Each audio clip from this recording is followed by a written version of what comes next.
গঙ্গাপুর গ্রামের একটি পুরনো বাড়িতে বাস করতেন ঘোষ পরিবার। বাড়ির প্রধান ছিলেন ঠাকুমা, যার নাম ছিল অন্নপূর্ণা।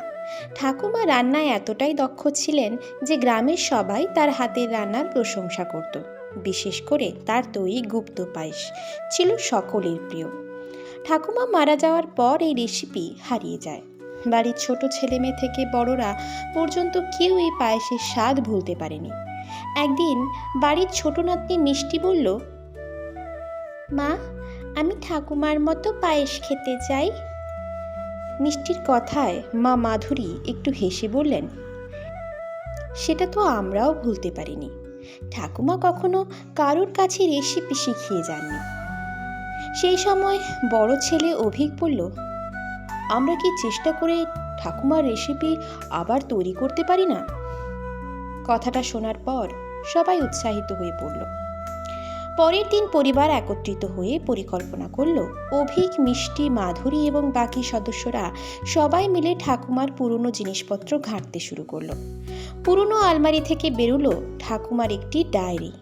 ডায়েরিতে ঠাকুমার জীবনের নানা গল্প ছিল, কিন্তু সরাসরি রেসিপি উল্লেখ ছিল না।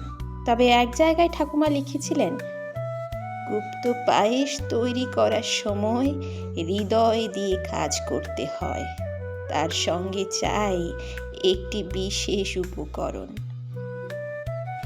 পরিবার বুঝতে পারল, রেসিপি শুধু উপকরণ দিয়ে তৈরি হবে না, দরকার ঠাকুমার মতো আন্তরিকতা। তারা স্থানীয় বাজার থেকে দুধ, চাল গুঁড়ো এবং অন্যান্য উপকরণ কিনল, কিন্তু বিশেষ উপকরণ কি ছিল সেটা কেউ জানতো না। মিষ্টি বলল, ঠাকুমা বলতেন রান্নায় ভালোবাসা দিলে খাবার আরও মজাদার হয়। বিশেষ উপকরণটি কি ভালোবাসাই হতে পারে? অভিক বলল, ঠিক আছে, চেষ্টা করে দেখি, তবে যদি ব্যর্থ হই গ্রামের প্রবীণদের কাছে সাহায্য চাইব। পরিবারের সবাই একত্রে রান্নাঘরে ঢুকল। মাধুরী বলল, আমাদের সবার চেষ্টা প্রয়োজন। দুধ ফোটানো থেকে চাল সিদ্ধ করা পর্যন্ত সবাই মিলে কাজ করলো।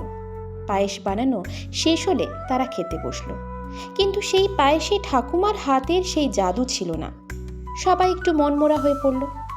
তখন গ্রামের প্রবীণ শিবতারা মাসি বললেন, তোমাদের ঠাকুমা সবসময় গ্রামের পুরনো বাজার থেকে একটি বিশেষ ধরনের চাল আনাতেন, সেটাই হয়তো তার রেসিপির গোপন উপকরণ।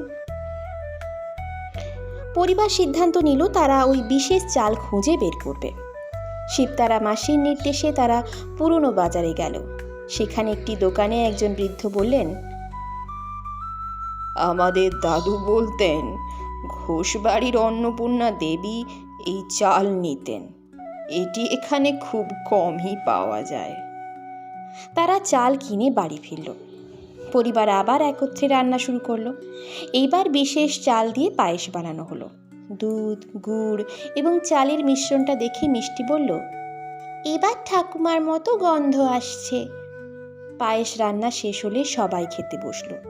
প্রথম চুমুকেই সবার মুখে হাসি ফুটে উঠল। ঠাকুমার সেই পুরনো স্বাদ ফিরে এসেছিল। পরিবার বুঝতে পারল, শুধু বিশেষ চাল নয়, একসঙ্গে কাজ করার আনন্দ এবং ভালোবাসা এই রেসিপির আসল রহস্য। মাধুরী বলল, এই পায়েস শুধু খাবার নয়, ঠাকুমার আশীর্বাদ। এরপর থেকে প্রতি বছর পায়েস রান্নার দিন সবাই একত্রিত হতো এবং ঠাকুমার কথা স্মরণ করত। এই গল্প আমাদের শেখায় যে ভালোবাসা, একত্রিত হওয়া এবং পুরনো স্মৃতির মর্যাদা আমাদের জীবনকে আরও সমৃদ্ধ করে তোলে। ভালোবাসা আর একত্রিত পরিশ্রম যে কোনো হারানো স্বপ্নকে বাস্তবে ফিরিয়ে আনতে পারে।